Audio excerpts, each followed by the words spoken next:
Hi, welcome back. Take a look at shares of EPAM. EPAM Systems. It's the worst stock in the S&P today. Carrie, you own it. This was on a weak guide, correct? Correct.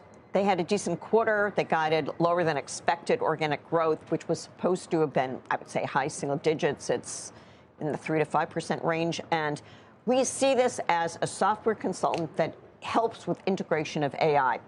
It's had a tough couple of years. They moved from Ukraine to other locations, mostly in the U.S.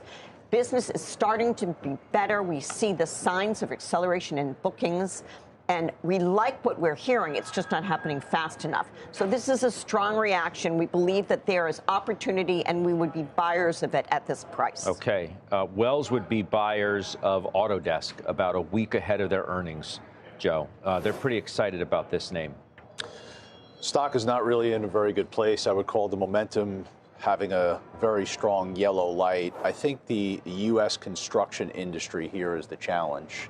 And you're going to see a slowdown in terms of the revenue that is generated for Autodesk from the U.S. construction industry.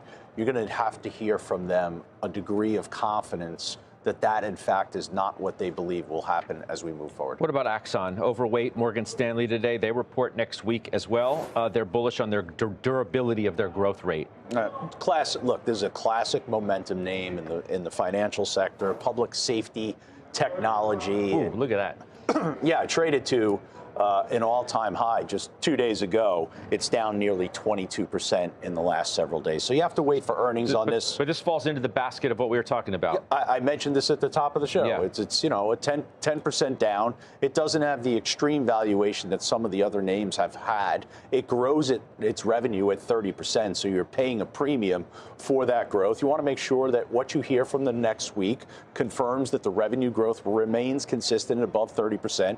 They are certainly in the sweet spot in terms of delivering products to an industry that has very strong demand. When you think about technology related to public safety, for law enforcement, it's critically important. So they've delivered on the earnings, which has been a strong reflection of what price is ultimately done. You're just going to need further confirmation next week because the stock is down 22%.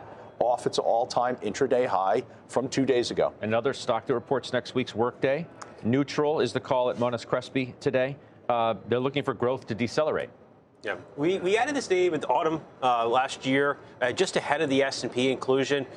The company, the management is really honing in on cost controls. They let go of some of their workforce, but we do see this being a potential winner in AI as the year evolves. So when we put this on, we had high hopes, but it's also not a high flyer name. So I think if they can kind of beat a low bar of expectations here, it's going to be on a good path, I think, for the rest of the year. We want to give you something quick on Zoom because Zoom. they report next Monday. I still think Zoom has the potential to really be one of the winning technology stocks in 2025. The valuation is more reasonable.